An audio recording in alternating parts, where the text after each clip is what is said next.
Conhecida como a mini-reforma eleitoral, a Lei nº 13.165 de 2015 trouxe inovações para as próximas eleições. Vai haver, de certa forma, uma maior participação da sociedade, vai haver um controle social das próprias despesas que haverão durante a campanha eleitoral.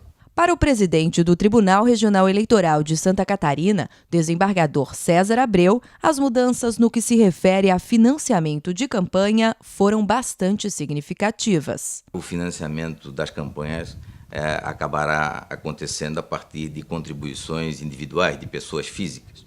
E esses valores dessas contribuições, elas obrigatoriamente têm que ser disponibilizados pela internet para conhecimento público. E os partidos políticos, como os próprios candidatos, também estão obrigados à prestação de contas. E essas prestações de contas também vão ser disponibilizadas e, a partir do conhecimento desses números, o próprio eleitor tem condições de verificar as despesas de campanha que este ou aquele candidato está realizando e verificar se são compatíveis com o dinheiro, com os valores que estão sendo demonstrados nas prestações de contas. Outra inovação que para o magistrado deve movimentar as eleições de outubro diz respeito à apresentação prévia de candidatos. O candidato já pode se colocar a público, isso demonstrando o que pretende realizar. Evidentemente com uma vedação expressa, que ele não pode fazer o pedido de voto, direto. Agora ele pode colocar quais são as suas bandeiras, quais são os seus objetivos, quais são as suas propostas, o que pretende realizar. Em um quadro geral, o presidente analisa o antes e depois da lei e considera que as mudanças vieram para contribuir com uma eleição que se aproxima do eleitor. Antes da lei, pela regra anterior, para disputar uma eleição, o candidato precisava estar filiado a um partido um ano antes do pleito. Hoje, quem está disputando as eleições de 2016 precisou se filiar até 2 de abril, ou seja, 6 meses antes da data do primeiro turno, que este ano será em 2 de outubro. A data de realização das convenções para a escolha dos candidatos pelos partidos e para a deliberação sobre coligações também mudou. O prazo antigo determinava que as convenções partidárias deveriam ocorrer durante 20 dias de junho do ano da eleição. Agora, as convenções de 2016 devem acontecer de 20 de julho a 5 de agosto.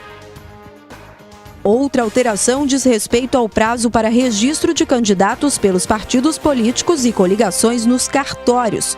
Antes, o estipulado era que esse prazo terminava às 19 horas do dia 5 de julho. Agora, passa a valer até às 19 horas do dia 15 de agosto.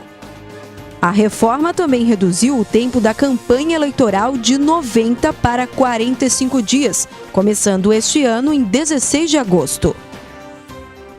O período de propaganda dos candidatos em rádio e televisão também foi diminuído de 45 para 35 dias, com início este ano em 26 de agosto, no primeiro turno.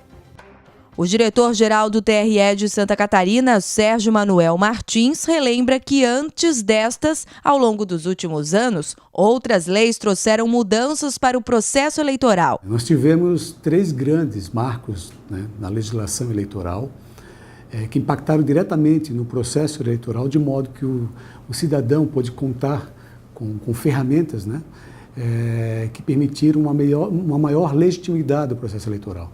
A primeira em 1997, com a Lei das Eleições, ela uniformizou toda a legislação a ser aplicada para as eleições seguintes.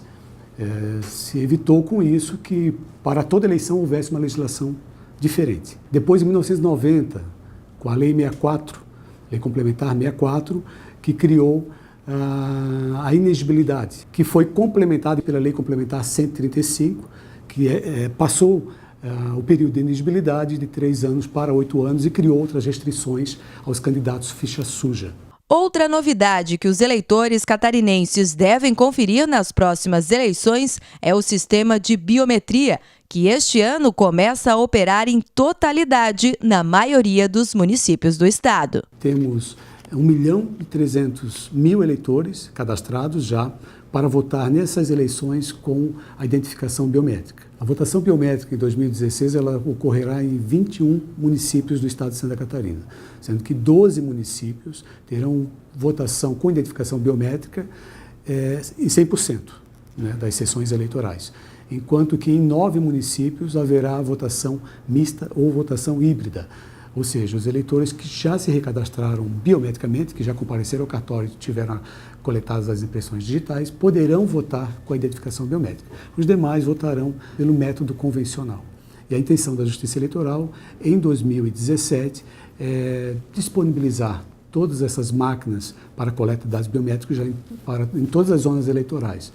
Em 2018, já contar com uma votação biométrica em todo o estado.